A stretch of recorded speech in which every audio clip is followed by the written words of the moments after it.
We love to hear from you, so email us. gbviews@gbnews.uk. Thanks for being part of the GB News family. My name is Andrew Doyle. Join me every Sunday evening at 7 p.m. for Free Speech Nation. This is a show where we address current affairs and news stories of the week with the help of two wonderful comedian panellists. I brought in comics because I want to give it a lighter edge, and also they work for less. See you there.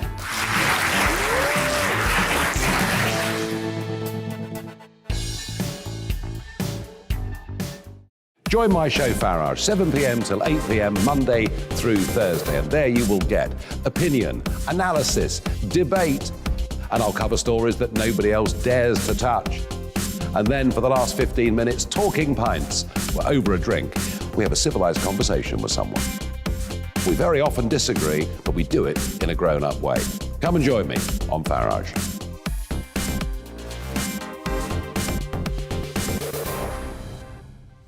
I'm Colin Brazier. I've reported from more than 70 countries around the world, covered wars from Afghanistan to Iraq, from Lebanon to the Balkans. I'm trying to bring that experience, that feel for events, to the studio. And something else, I'm ready to give an opinion. Today's stories with a spark. Brazier from 8 p.m. weekdays on GB News.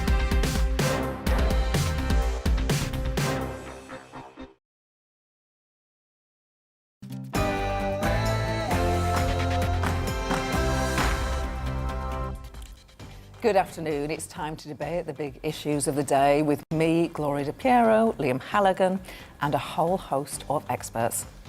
There's a record number of jobs up for grabs in the UK. A leading trade body says around 2.7 million vacancies are unfilled. So we're asking, why aren't Brits taking the jobs? That's right after your news with Rosie.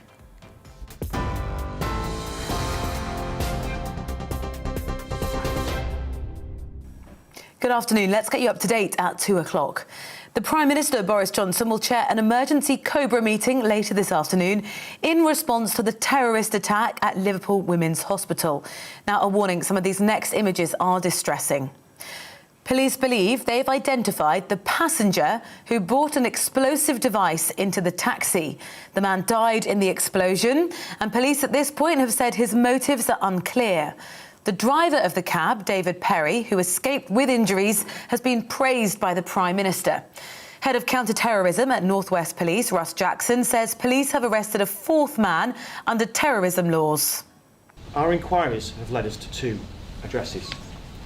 The first was Sutcliffe Street in the Kensington area of Liverpool. And at this location, three men, aged 21, 26 and 29, were arrested yesterday under Section 41 of the Terrorism Act. Again in the Kensington area, a further man, aged 20, was arrested under Section 41 of the Terrorism Act. The COVID-19 vaccine booster programme has been extended to over 40s.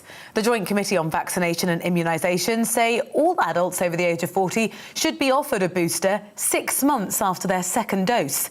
16 and 17-year-olds are also being encouraged to come forward for a second Pfizer jab. Two further evolutionary steps are announced today, and this is how we go forwards. Wait for the data, move the dial. Wait again for more data, move the dial. Develop confidence and certainty with every step. Meanwhile, a judge in North East Lincolnshire has ruled that a 12-year-old boy can be vaccinated despite his mother's objections. He's living in council care, and it's been concluded that a local authority can arrange and consent his flu and COVID-19 jabs. The judge said in his written ruling this was the first case of its kind. MPs will today vote on whether to scrap the standards reforms that sparked Westminster's sleaze row. Sir Keir Starmer, leader of the Labour Party, has said that Labour will put to Parliament a vote on Wednesday to ban MPs from holding paid directorships or consultancies. The Prime Minister says it's up to the House of Commons to decide on matters of standards. Several children have been taken to hospital after a ceiling collapse at a school in South London. Well, the fire brigade say that 3 fire engines and around 20 firefighters were called to Rosebery Preparatory School in Thurlow Park Road in Dulwich. A number of people were treated on the scene for minor injuries. The real living wage has been increased across the country. The new hourly rate goes up to £11.05 for people working in London and £9.90 for jobs outside of the capital. Almost 9,000 employers already pay it, which is higher than the statutory living wage. It's going to impact more than 300,000 workers. The European Union is expected to expand sanctions against Belarus. This could include airlines, travel agents and individuals alleged to be helping migrants cross the border to Europe. The bloc has already imposed sanctions on Belarus's President Alexander Lukashenko over what it says were fraudulent elections last August. It says that the Belarusian has for months invited migrants to Minsk with the promise of helping them cross borders into the EU, using them as pawns to try to destabilise the region. Austria is putting its unvaccinated population into lockdown to try to slow the spread of coronavirus in the country. Anyone aged 12 and over who hasn't had the jab is currently banned from leaving their home except for work, food shopping, exercising or going to get the vaccine. The measures are now in force. They're going to last for at least 10 days. It's estimated to impact around 2 million people. People in Wales will now have to show NHS COVID passes to enter the cinema, theatre or a concert hall. It's an extension of the pass and it comes in response to the high level of the virus and positive infections detected across the country. The Welsh Government say people are also being encouraged to work from home to try to bring COVID under control. The scheme is effective from today. And turkey is still on the menu this Christmas as poultry bosses say there will definitely be enough ahead of the festive season. The British Poultry Council say staffing pressures have eased due to more visas being issued to foreign workers. They've confirmed producers have managed to recruit some EU seasonal workers who have settled status in the UK. You are right up to date here on GB News. I'll bring you the latest headlines in half an hour. For now, back to Gloria and Liam.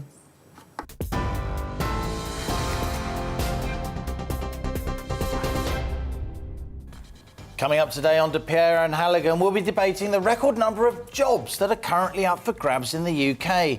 There are around 2.7 million vacancies on offer, as we ask why aren't the Brits taking the jobs? And it's not just our guests we want to hear from. As ever, we want you to join the debate with your view. Email gbviews@gbnews.uk or tweet us at gbnews.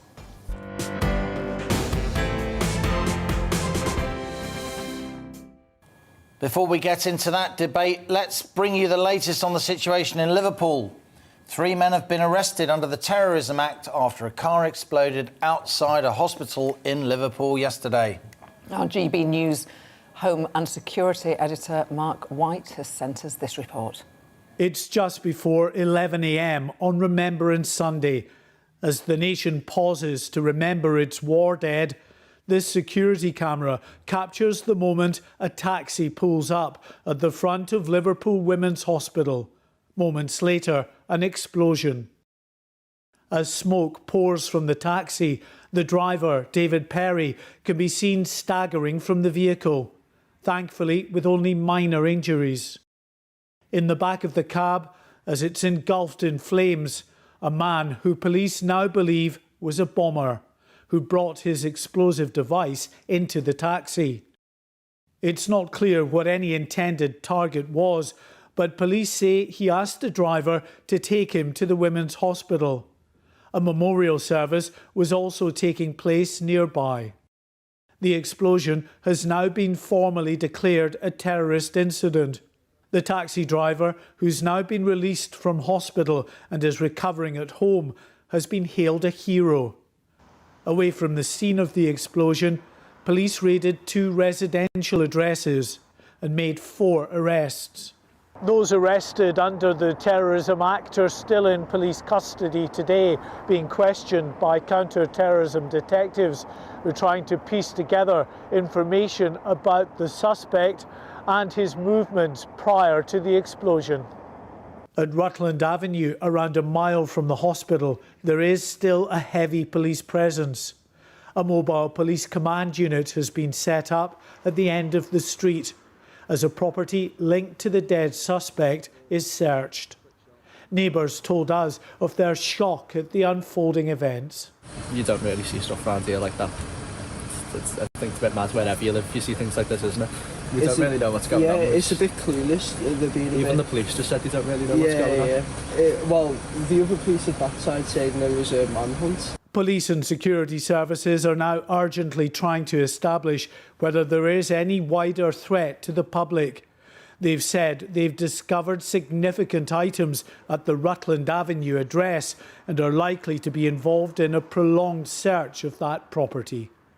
Mark White, GB News, Liverpool. Well, we can cross to Mark now, who is live for us in Liverpool. Mark, what's the latest? Well, that news from the Prime Minister's office that he will be chairing the government's Emergency Crisis Committee, COBRA, this afternoon as it looks obviously at the events that unfolded here yesterday, but more importantly to determine whether there is any wider threat from terrorism. Remember, it is only a few weeks since the murder of Sir David Amess in an apparent terrorist attack in Essex, and police and the security services have been concerned for some time about a potential uptick in terrorist incidents as we come out of lockdown. During lockdown, of course, criminality in general declined very significantly. Terrorist activity likewise. There were no terrorist incidents of note really during lockdown, apart from an incident which unfolded after the second lockdown took place, when things were easing there, and we got that stabbing terrorist attack in Reading, you'll probably remember, and there was real concern that as we came out of this current lockdown and things opened up again, that the potential for more terrorist activity, and certainly the security services have been looking at that. JTAC, which is the Joint Terrorism Analysis Centre, that body that is independent of government in assessing what the terror threat level should be, has for the moment deemed that the terror threat level should remain at substantial. It's a 5-tier threat level, critical being the highest level. It's only been at that a couple of times in all the years that the terror threat level has been made public. It was at severe for a very long time during, of course, the height of those attacks in 2017, which coincided with a lot of activity from the so-called Islamic State terrorist group in Syria. So it was at severe there. It was about a year ago reduced from severe to substantial, where it has remained ever since, even after the murder of Sir David Amess. So no word on whether we're likely to see that terror threat level increased, but all of that will be fed into this COBRA crisis meeting that the Prime Minister will be chairing this afternoon. Mark White, our GB News Home Affairs and Security Editor there in Liverpool. It's worth saying our North West correspondent Bradley Harris is also in Liverpool. We continue to bring you updates on that story throughout the day here on GB News. But our main discussion point today on Piero and Halligan is the jobs market. The number of job vacancies in the UK has this month hit an all-time high. That's according to the Recruitment and Employment Federation. It says that in the first week of November, there were 2.68 million jobs available in the UK, which is quite a lot when you consider that the whole British workforce is only about 32 million. Prison officer job vacancies, they were up by 13%.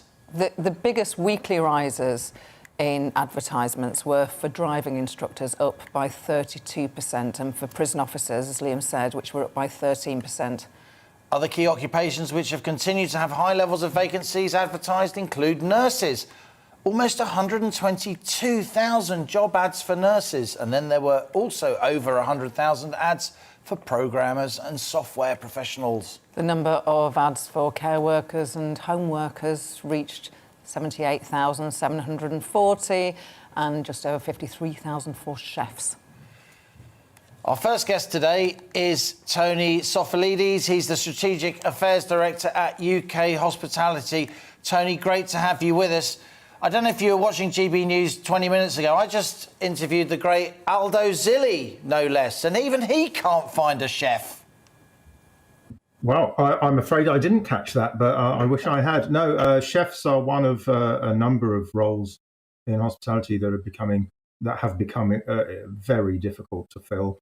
Hospitality is a very wide, diverse sector, so there are many different roles in there. But I think the front of house certainly is difficult at the moment. Security as well, so door staff, for example, at nightclubs or late night venues. And chefs were even before the pandemic, and it's become even worse since. So we think it's between 10 and 16% rate of vacancies at the moment. The ONS put that at about 332,000 roles. Does your sector, the hospitality sector, have such a high level of vacancies? What's your theory?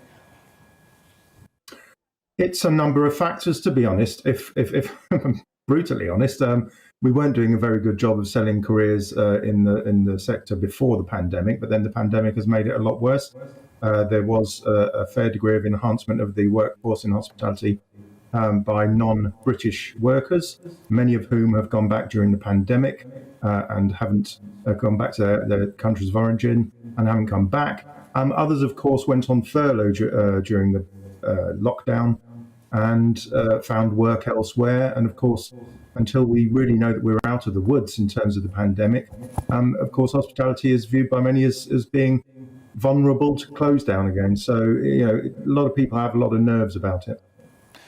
Tony, a lot of jobs in hospitality, with the best will in the world, whatever prospects they may provide for the people doing the jobs, they are minimum wage jobs.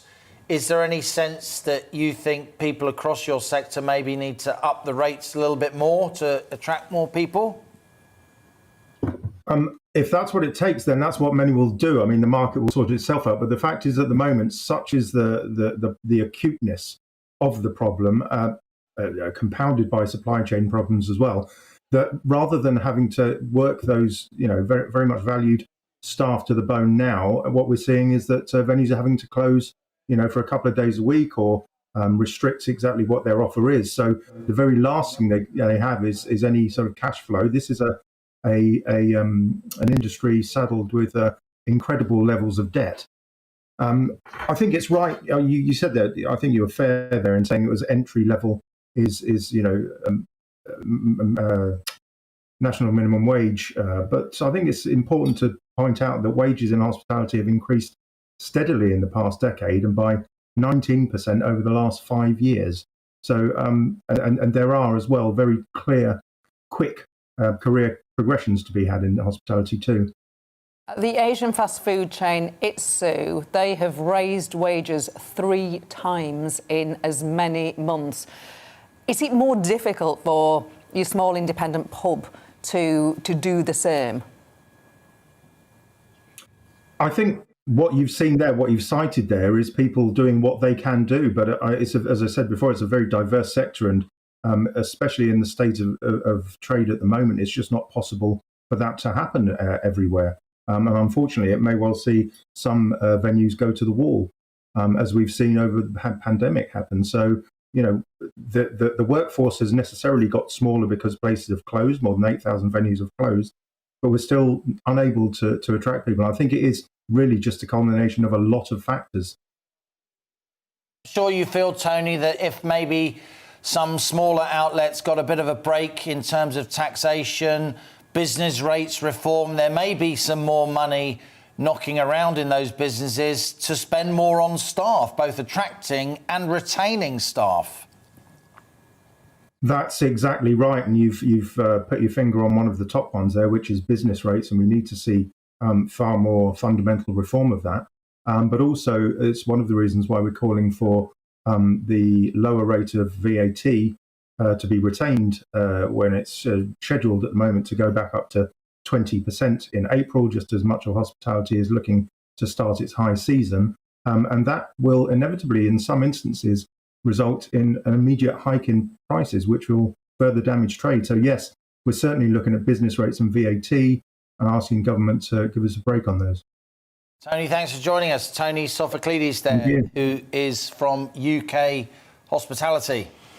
Joining us now is Mark Fells, who's the director of the HGV Recruitment Centre. Mark, good to see you again. Hi. I was reading the results of a survey which was published last week, which found that nearly a quarter of existing HGV lorry drivers said it was unlikely that they'd still be driving in 3 years' time, with 68% saying that it is life as a lorry driver.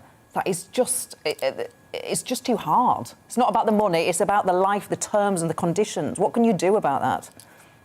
Well, I mean, we've talked about this a couple of times, and you're quite right. We know that the conditions are not very good. I think we are starting to see those improve at sites where people go and take their consignments, but the actual general conditions when people are on their journey across motorways, service stations and lay-bys, it's really not good enough. But to come back to your first point, I feel that at the moment, the reality is that the 100,000 shortage that we've talked about several times isn't actually decreasing. If anything, it's probably growing at the moment for the reasons that you've just mentioned and I've just discussed as well. And actually, the harder we work the pool at the moment, the more chance we'll see, as early as next year, a number of those leave, because at the moment, those that are working are being asked to do nearly double the work because there's such a shortage at the moment. Mark, in some ways, this pandemic has been a bit of a reality check. Just a few years ago, business journalists like me, we were doing features on driverless cars. We don't need drivers anymore. And now we've got shortages, not just of HGV drivers. We've got shortages of delivery drivers of all kinds, not just those heavy goods vehicles. Forklift truck drivers, there's a big shortage, which is making our logistical problems worse. Do you see any sign that the steps the government has taken to ease that vital shortage of HGV drivers, do you see any sign that they're working? I think it's too early to really tell. So we know that they've introduced a number of initiatives. The foreign visa issue was not, sadly, very successful because a number of drivers who we asked to leave post-Brexit just simply didn't want to come back and save our Christmas. The government has introduced a skills boot camp where 5,000, I believe, drivers will be trained. But let's be clear, that process will take a year, as will the need to train other drivers who aren't in the skills bootcamp as well. So all these initiatives, whilst they will longer term start to make a dent in this shortage, in the actual short term, nothing that's really been introduced is going to have a material impact at the moment, I'm afraid. One driving academy earlier this year did get 10,000 applications after offering free HGV driver training worth £5,000. How long would it take for them to come on stream? And is that something that everyone should do?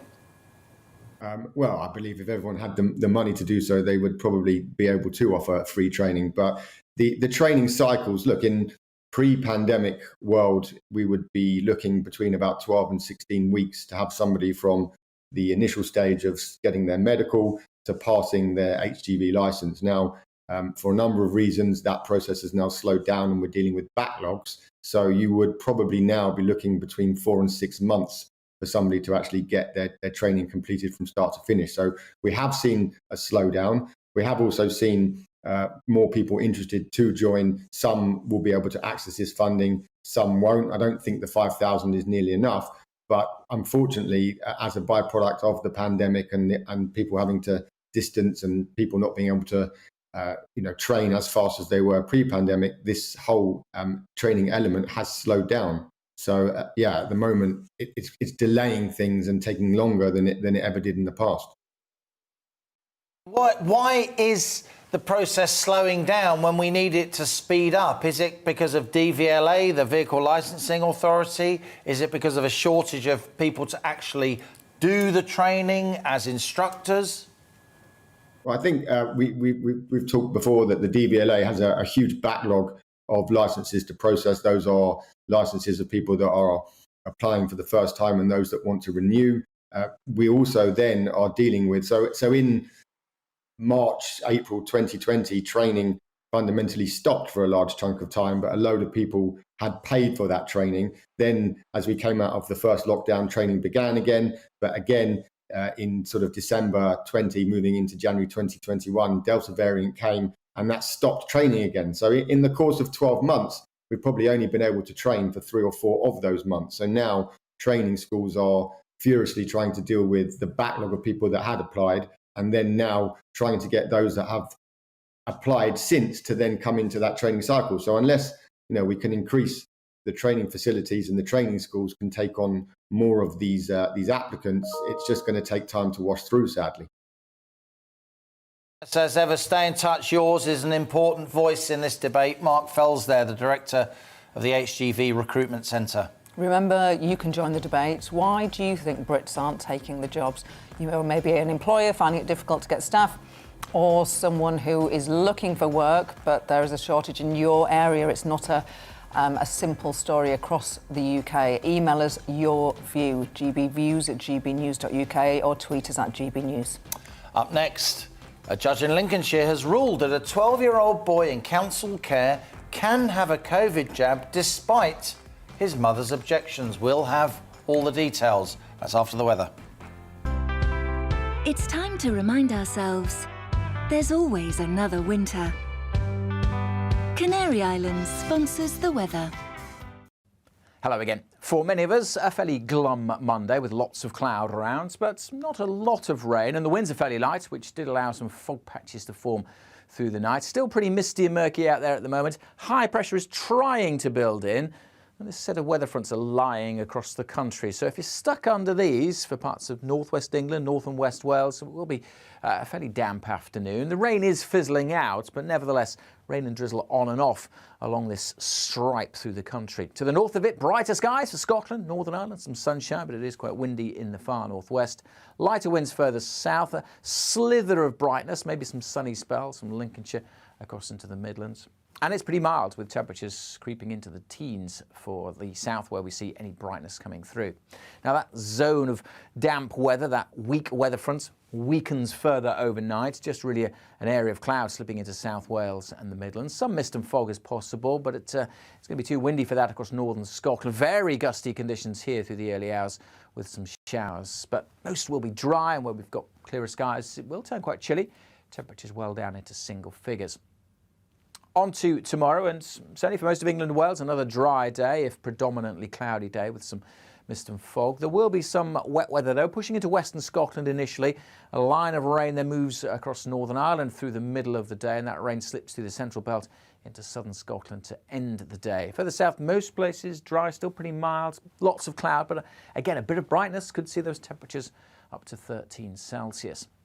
Through Tuesday evening, it stays very blustery in the northwest with showers packing in here. They may even turn a little wintry over the hills times here, but elsewhere staying fairly mild. And that's how we go through the rest of the week.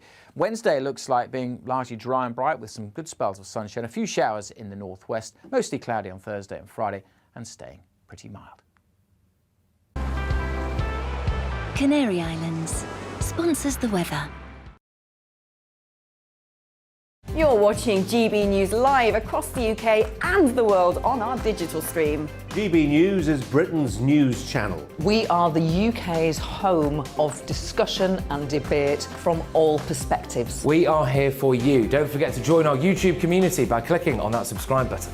And if you want the GB News app, you can click and catch up on programmes anytime. We love to hear from you, so email us. gbviews@gbnews.uk. Thanks for being part of the GB News family. My name is Andrew Doyle.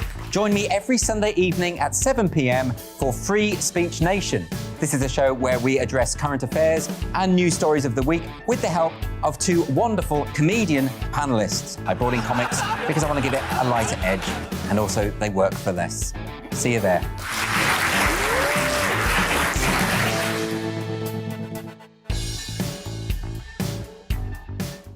Join my show Farage, 7 p.m. till 8 p.m. Monday through Thursday, and there you will get opinion, analysis, debate, and I'll cover stories that nobody else dares to touch. And then for the last 15 minutes, talking pints. We're over a drink. We have a civilised conversation with someone. We very often disagree, but we do it in a grown-up way. Come and join me on Farage.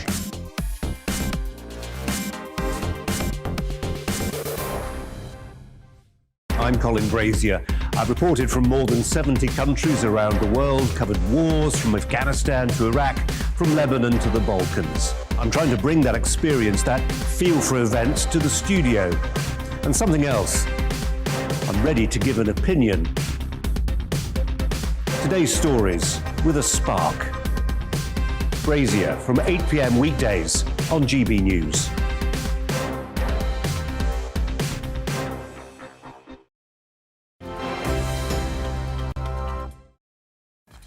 Welcome back. Remember to send us your opinion on today's debate. Why do you think Brits aren't taking the job? There's a record number of jobs up for grabs in the UK. Get in touch with your views. Email gbviews@gbnews.uk or tweet us @GBNews. Now, in the first case of its kind, a judge in North East Lincolnshire has ruled that a 12-year-old boy in council care can have COVID-19 and flu vaccination despite his mum's objections. The judge concluded that a local authority could decide to, quote, arrange and consent to a child in its care being vaccinated against COVID and flu, quote, notwithstanding the objections of parents. Our Yorkshire and Humber reporter Anna Riley has the story. I'm here at the court, yes, and it is a landmark case. It's the first of its type. The boy, who can't be named, he was approaching his 13th birthday and he decided that he wanted both the COVID and the flu vaccinations. He's currently under the care of social services run by the local council. His father agreed that he could have the vaccine, but his mother objected to that. She said she wanted to see more compelling evidence that the COVID vaccine was safe and effective before she gave consent. And she wanted the flu vaccine to be looked into more thoroughly as well. And it was here that Mr. Justice Poole looked at the case and ruled on it. He said that Court of Appeal judges had previously ordered that a council that has a care order of a child can agree to vaccination on the child's behalf. But what makes this case unique was that they hadn't looked at the time before whether it was COVID vaccines or flu vaccines, whether a judge could rule on that. So what he did was look at UK Health Security Agency guidance. Now that guidance says that chief medical officers have agreed that COVID vaccinations would provide young people with good protection against severe illness. And under that ruling, it said that vaccinating 12 to 15-year-olds should also help reduce the need for young people to have time off school and risk the spread of COVID in schools. And they also indicated that the flu vaccination was important for children to have. Now, looking at all this together, Mr. Justice Poole said that he was quite satisfied that the law allowed the local authority with a care order to consent to this child to be vaccinated against COVID-19 and flu, despite parental objections. But the case went further. The judge said he would have concluded that it was in the boy's best interest to have both these vaccinations had he not decided that the council bosses could make the decision on the boy's behalf. So this case goes wider now into parental consent. There was discussion and disagreement, controversy over children potentially being able to decide to consent themselves to have the COVID vaccine. It was decided that parents could have that final sign-off. But now with this case, if it comes to court, the judges are saying that if they feel it's in the child's best interests, they can override parental objection. Anna Riley there in Grimsby with the story. Right after this break, it's all about your opinion, so join the debate next on Piero and Halligan. First, it's the news headlines with Rosie.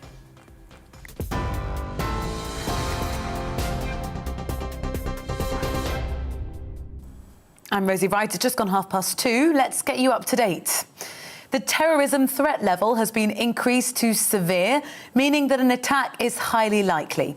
Home Secretary Priti Patel said it had been raised because there had been 2 attacks in the space of a month. Prime Minister Boris Johnson will chair an emergency COBRA meeting later today following the blast attack outside a Liverpool hospital yesterday. Now, as a warning, some of these next images are distressing. Officers believe they've identified the passenger who brought an explosive device into the cab. The passenger died in the explosion, and police have said at this point his motives are unclear. The driver of the cab, David Perry, escaped with injuries. He's been praised by the Prime Minister for acting with incredible presence of mind and bravery. Police have arrested a fourth man now under terrorism laws. In other news, the COVID-19 vaccine booster programme has been extended to the over 40s. The Joint Committee on Vaccination and Immunisation say all adults over the age of 40 should be offered a booster 6 months after their second dose. 16 and 17-year-olds are also being encouraged to come forward for second Pfizer jabs. Several children have been taken to hospital after a ceiling collapse at a South London school. London Fire Brigade say 3 fire engines and around 20 firefighters were called to Rosemead Preparatory School in Thurlow Park Road in Dulwich. Sir Keir Starmer, the leader of the Labour Party, has said Labour will put to Parliament a vote on Wednesday to ban MPs from holding paid directorships or consultancies. MPs will today vote on whether to scrap the standards reforms that sparked Westminster's sleaze row. The Prime Minister says it's up to the House of Commons to decide on matters of standards. The real living wage has been increased across the country. The new hourly rate will go up to £11.05 for those who have jobs in London and £9.90 outside the capital. Almost 9,000 employers already pay it, which is higher than the statutory living wage. It will have an impact on more than 300,000 workers. Turkey is still on the menu this Christmas, as poultry bosses say there definitely will be enough for the festive season. The British Poultry Council say staffing pressures have eased due to more visas being issued to foreign workers. You are up to date. I'll have more on all of today's main stories in half an hour.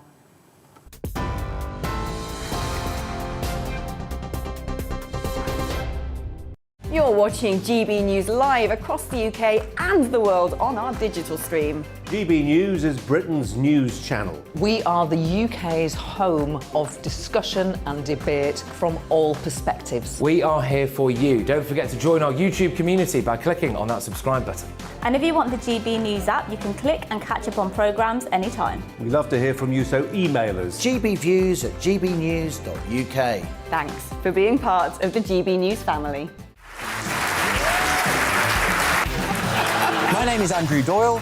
Join me every Sunday evening at 7 p.m. for Free Speech Nation. This is a show where we address current affairs and news stories of the week with the help of 2 wonderful comedian panellists. I brought in comics because I want to give it a lighter edge, and also they work for less. See you there.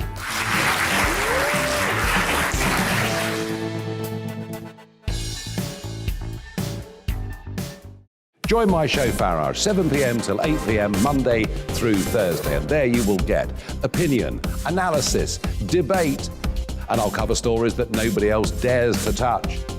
And then for the last 15 minutes, talking pints. We're over a drink. We have a civilised conversation with someone. We very often disagree, but we do it in a grown-up way. Come and join me on Farage.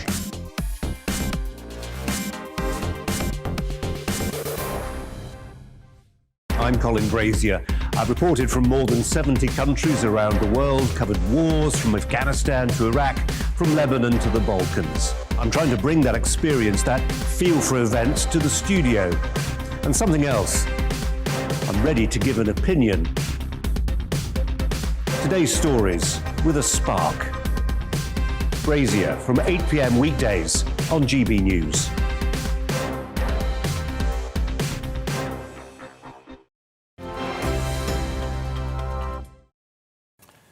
And welcome back. We're returning to our main debate, which is today on the jobs market. The number of job vacancies in the UK has reached a record high. That's according to the Recruitment and Employment Confederation. The trade body estimates that around 2.7 million jobs were up for grabs in the first week of November. So why are employers finding it so difficult to get the staff? That's the question we're asking. And joining us now to help us with the answer is Peter Borg-Neal, who's the founder and executive chairman of the Oakman Group, which employs around 1,500 people in its pubs, restaurants and hotels across the UK. Peter, tell us, just how difficult is it for you to get staff, and how many vacancies do you have? In terms of jobs, it's around 10% of our workforce, that we could add. Some of those are part-time roles. But I don't remember it ever being this difficult. There are various theories about why this may be the case. One theory is that workers who were put on furlough during the pandemic left the industry because they weren't getting the money from the tips, and so they just couldn't survive. Look, I think that might be the case, for some people, but I think to look at that kind of micro detail is to overcomplicate it. I think the big question is: are there enough people of working age who are willing and able to work, who want to work? And if there isn't, we have a problem. Now, it's not just my industry. The National Health Service has got 94,000 vacancies. So if it was just as easy as, putting wages up and trying a bit harder and providing training, then surely the government would have solved their problem with the NHS. But, we have an ageing population. The labour supply has been affected clearly by Brexit. The rules around bringing people into to work for you are very tight and very, very difficult. But, Peter, excuse me for interrupting. We're going to come back to you because my colleagues in the control room are just going to advise you on using that microphone because at the moment your voice is distorting. But we will come back to you. And joining us now on the show is the economist Julian Jessup. Julian, you're a macroeconomist of some repute. You were with the Treasury for a long time. I thought there were about 1 million vacancies because that's what the ONS figures said recently. But it now says a reputable trade body is saying it's more like 2.7 million vacancies. This is a big problem. Well, it is a big problem, but it's also, in a sense, a nice problem to have. I mean, it indicates that the economy is now growing strongly again, that employers want to recruit, that more jobs are being created. In the short term, though, that it does create difficulties as well. If jobs are not being filled, then that's customers that are not being served. It's businesses that aren't making profit. So we don't want to see such high numbers of vacancies. But I think I'd rather see very high numbers of vacancies than none at all. In terms of the solution, I think there are some things that the government can do and indeed has done. So ending furlough, I think, was really important here because that was locking more than 1 million people into jobs when really they should be encouraged to find other jobs elsewhere in the economy and fill some of these vacancies. And the other thing that can happen is that the pay and conditions in those jobs where there are vacancies could be improved. And a lot of these are in traditionally low-paying jobs, not necessarily low-skilled, but these are things that where people I think have been underpaid for many, many years. So hopefully one of the consequences of this is that pay will go up and also people in those jobs will feel happier and have more job security generally. So I fully accept the difficulties that some businesses are facing here, but if the end result is that traditionally low-paid workers get better pay and conditions to help fill those vacancies, then I think that's no bad thing. Is there evidence of a mismatch between the places where job vacancies are highest and where the fewest workers are available? That's undoubtedly part of it. So there is a problem here. It's been exacerbated by COVID, which of course has shaken up the economy in all sorts of ways. So some jobs are no longer there, or there are not so many of them, and other jobs are increasing rapidly. So people have to be encouraged and also able to move from one area to another. And there are definitely some skills shortages on top of the mismatch of where people are currently working. So that's part of it. It's worth saying that this is a global problem. I mean, actually, the skills and labour shortages seem to be at least as big as they are in the UK, in the US. So the US is reporting the same problem. And I think it's partly, as I say, that symptom of a relatively strong economic recovery over the last 6 to 12 months. It is perhaps leaving people, less willing to move jobs because they're quite happy with where they are. Their pay is increasing. So I think part of the response has to be the markets being allowed to adjust. And if that means that pay starts to rise a lot quicker in some sectors, particularly in those traditionally low-paying jobs, then, as I say, that's positive for consumer confidence. It helps to offset some of the impact of the acceleration in inflation and also improves job security as well. Gloria there mentioned the so-called geographic mismatch between vacancies and available workers, Julian. There's also a skills mismatch, isn't there? Not all these vacancies by any means are low skill. Some of them are really quite skilled positions that require training. Do you think that where we currently are, where economists like us are talking about skills mismatches all the time, we can see inflation coming down the track, it's partly because of labour issues, even not in a world that's heavily unionised like it was back in the 70s. Do you think this will finally be the moment that Britain actually grabs this skills issue and starts putting serious resources into skills and training the way we've promised to for generations but haven't? Well, I certainly hope so. I mean, your fellow economists like you will know about the so-called productivity puzzle. Why hasn't productivity increased very much at all over the last 10, 15 years? And I think part of the explanation for that is the fact it's been relatively easy to hire cheap labour, not just from the EU when we were a full member of the single market, but more generally. So I think companies, if anything, have got a little bit lazy about training people up and paying them the higher wages that the higher productivity would justify. So one small silver lining for the economy from COVID is the way that it has shaken things up, and hopefully will encourage companies to start paying something more like what the labour force is worth. That does carry costs, of course, because higher wages, somebody has to pay them, and higher prices might be a consequence of that. But if you can sort of restructure your businesses to make the business overall more productive, then that's a win-win for everybody. Workers can be paid more, customers can benefit from better services, and the business can be more profitable. So hopefully we're going to move to a more sort of high wage, high pay, high productivity equilibrium, rather than being stuck in the sort of low pay, low productivity equilibrium we seem to have been mired in for the last 10, 15 years. Pressure still from some sectors to make it easier to recruit that labour from abroad to at least sort the immediate crisis that we are facing? Well, I agree with that. I think that in the short term, it's very difficult just to magically conjure up loads of UK British-born workers who are willing to do these jobs. And certainly things like you mentioned in your introduction to this report, the turkey industry, where people have been struggling on paltry wages for a long period of time, and something needs to be done to fix that. In the short term, you need, I think, a little bit of a top-up from the European Union, and that's exactly what's happening. But in the longer term, what we need to do is to make these jobs more attractive, better pay, better conditions. And in the end, Julian, unless we solve this problem, it will mean that those supply chain issues are ongoing. This really does have kind of major macroeconomic consequences, doesn't it? These ongoing high vacancies. I'm optimistic here because markets, when left to their own devices, are pretty good at adjusting. I mean, there's huge pressure here on companies to respond. A few weeks ago, all the stories though were no turkeys at Christmas, but companies have found solutions to this. A combination of recruiting more people again from the EU, but also paying higher wages and finding other fixes. So there are lots of people who are pessimistic that these problems might last for years, let alone for months. But I think we'll be pleasantly surprised at how quickly markets adapt, and we do get strong economic growth again over the next few months as these problems are overcome. Let's take one example, the hospitality sector, a sector which has relied on young people. It's long hours, standing on your feet, unsociable hours.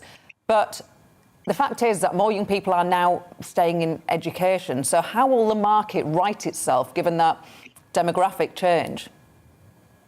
Well, first of all, I've been struck in my local area actually by how many pubs and restaurants and cafes do have signs in the windows saying staff wanted. So there's sort of anecdotal evidence there of the big problem, on top of all the official figures that we're seeing. But I think the only long-run solution to this is to pay those workers more and to improve their conditions. Now, that may well mean that those of us who go to those pubs, cafes and restaurants have to pay a bit more for our pint or our cake or our coffee. But so be it. I think that's where the market will settle. And I think that's potentially a win-win for everybody. Julian, what do you think is the long-term picture here? Do you think in the end, the government will have to get organised and, in a post-Brexit world, allow more visas for workers to come to the UK? Obviously, we still have our seasonal visas for agricultural work and so on. But do you think the government is going to have to allow more workers to enter the country from year to year, albeit with controls as Brexit allows?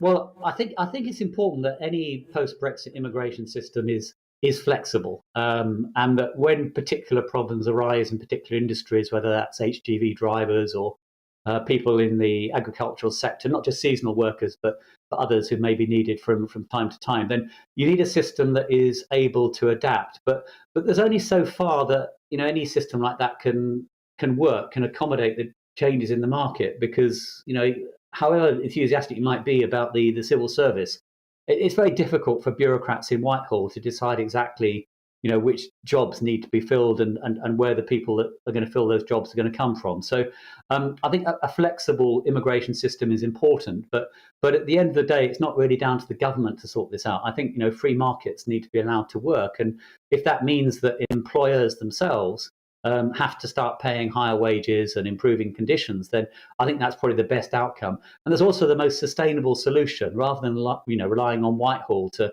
fix holes in the visa system every few months. You actually have people paid properly in the first place, and that's something, as I say, that will benefit the workers and is probably in the long run interests of customers and businesses as well. Good to have you with us as ever, Julian. Julian Jessup there, former Treasury economist, joining us here on GB News. And we can go back now to Peter Borg-Neil, founder and executive chair of the Oakman Group, which employs around 1,500 people in its pubs, restaurants and hotels across the UK. Peter, when we were talking, you were describing your theory about why hospitality has been one of the highest hit sectors in terms of job vacancies. Could you return to that, please? The point I was making, that, of course, we can do more to make our sector more attractive and to get people to move from a different industry into ours. But I think the point that Julian Jessup was missing, when he put his theories forward, was if there's not enough people in the market, what you'll do simply is to move people from one industry to the other, and there'll be vacancies somewhere. You need to have the supply side right. You need to have enough people who are able and willing to work, of the right age. You need a number that meets the number of vacancies, because otherwise there's always vacancies somewhere. The government itself has got 94,000 vacancies in the NHS. And I really don't think they can fix that simply by paying more. We need more people on the supply side. Julian also talked about productivity, but some things you can't make much more productive. How can a nurse be more productive other than by giving less care? A chef making fresh food, he can be trained more and more. He can become a better and better chef, but he can't actually make more food, unless we kind of move to kind of pre-cooked stuff, and no one wants that. So it's not quite as simple as it might appear to be in theory. It is complex and multifaceted, Peter, but what should be the main part of the answer in your view? Do you want to see an easing of the visa system? Do you want to see us return to, if not complete freedom of movement between the EU and the UK as we had before, prior to Brexit, then at least more visas issued every year, not least for the hospitality industry? Yeah, I don't think we need to bring Brexit into it. So Brexit may have made the situation worse. But what you did have when we were in the European Union was movement of people. So if one country had a lot of workers who are unemployed, another country had a lot of vacancies, those people could move. So that was quite an efficient system. But ultimately the people have voted to not have that. So what do you replace it with? And to me, we need a visa system that allows people to come to meet the needs of the nation. So if we need more nurses, we should be able to bring in nurses. If I need more chefs, I should be able to bring in chefs. So rather than having this sort of ranking system, it's actually what do we want? What kind of skilled labour do we need in this country, and allow employers to bring them in. People voted for Brexit because they didn't want people brought in because they thought it depressed wages. It's difficult. Well, I'm not sure that it does suppress wages, because ultimately you can still control that supply side. You can make sure that not too many come in, and therefore, if you've got broadly the right number of workers, you should have still a very competitive labour market, and therefore, wages going upwards. But equally, people have to think, wider. It's not just the needs of business. Care workers. If more and more people live for longer, which they are doing, and I guess we'd hope that would continue. We'll need more people to care for them. Who's going to do it? Peter Borgnell, good to talk to you as ever. Executive Chairman of the Oakham Group. You employ 1,500 people. It's been good to talk to you. You've been emailing us your opinions on job vacancies in Britain. Brian says, I don't understand how there are job vacancies when there are so many people claiming benefits. Elizabeth says, what about the millions of EU citizens who have registered for permanent residence here? Keith emailed us, gbviews@gbnews.uk, to say Blair and his education mantra has helped spawn an entitled generation that, having attended university, whether they're academically gifted or not, feels it shouldn't get out of bed for anything less than 50k a year. Lauren says, I've been in the hospitality industry for 40 years and I can assure you that the vacancies are due to low wages, long shifts and poor staff facilities. Employers want miracles from their staff and cut back on management, and now head chefs and sous chefs are expected to manage all for virtually no extra money. Interesting email there from the front line. It is. It's always good to get personal testimony, isn't it? Gordon says, as an HGV driver, here comes some more, the wages are not the best and we can't have a lucrative second job. Who can he be referring himself to? We also have to pay for all our food and fuel to actually get to work with no expenses. And Kenny says, with all the jobs available, the unemployed should be made to take them and stop being lazy, taking money from the taxpayer. We've been watching Piero and Halligan here on GB News. Thanks for being with us today. We're back tomorrow at 2 p.m. And in just a minute, Darren McCaffrey will bring you your daily dose of political news. Lots going on in his hour. It's time to remind ourselves, there's always another winter. Canary Islands sponsors the weather. Hello again. For many of us, a fairly glum Monday with lots of cloud around, but not a lot of rain, and the winds are fairly light, which did allow some fog patches to form through the night. Still pretty misty and murky out there at the moment. High pressure is trying to build in, and this set of weather fronts are lying across the country. So if you're stuck under these for parts of northwest England, north and west Wales, it will be a fairly damp afternoon. The rain is fizzling out, but nevertheless, rain and drizzle on and off along this stripe through the country. To the north of it, brighter skies for Scotland, Northern Ireland, some sunshine, but it is quite windy in the far northwest. Lighter winds further south, a slither of brightness, maybe some sunny spells from Lincolnshire across into the Midlands. And it's pretty mild, with temperatures creeping into the teens for the south, where we see any brightness coming through. Now, that zone of damp weather, that weak weather front, weakens further overnight. Just really an area of cloud slipping into South Wales and the Midlands. Some mist and fog is possible, but it's going to be too windy for that across northern Scotland. Very gusty conditions here through the early hours with some showers. But most will be dry, and where we've got clearer skies, it will turn quite chilly. Temperatures well down into single figures. On to tomorrow, and certainly for most of England and Wales, another dry day, if predominantly cloudy day with some mist and fog. There will be some wet weather, though, pushing into western Scotland initially. A line of rain then moves across Northern Ireland through the middle of the day, and that rain slips through the central belt into southern Scotland to end the day. Further south, most places dry, still pretty mild, lots of cloud, but again, a bit of brightness. Could see those temperatures up to 13 Celsius. Through Tuesday evening, it stays very blustery in the northwest with showers packing in here. They may even turn a little wintry over the hills at times here, but elsewhere staying fairly mild. And that's how we go through the rest of the week. Wednesday looks like being largely dry and bright with some good spells of sunshine. A few showers in the northwest, mostly cloudy on Thursday and Friday, and staying pretty mild. Canary Islands sponsors the weather. I'm Dan Wootton. Join me Monday to Thursday from 9 to 11 for the feistiest and most fun news debate on TV. We're free. You're watching GB News live across the UK and the world on our digital stream. GB News is Britain's news channel. We are the UK's home of discussion and debate from all perspectives. We are here for you. Don't forget to join our YouTube community by clicking on that subscribe button. And if you want the GB News app, you can click and catch up on programmes anytime. We love to hear from you, so email us. gbviews@gbnews.uk. Thanks for being part of the GB News family. My name is Andrew Doyle. Join me every Sunday evening at 7 p.m. for Free Speech Nation. This is a show where we address current affairs and news stories of the week with the help of two wonderful comedian panellists. I brought in comics because I want to give it a lighter edge.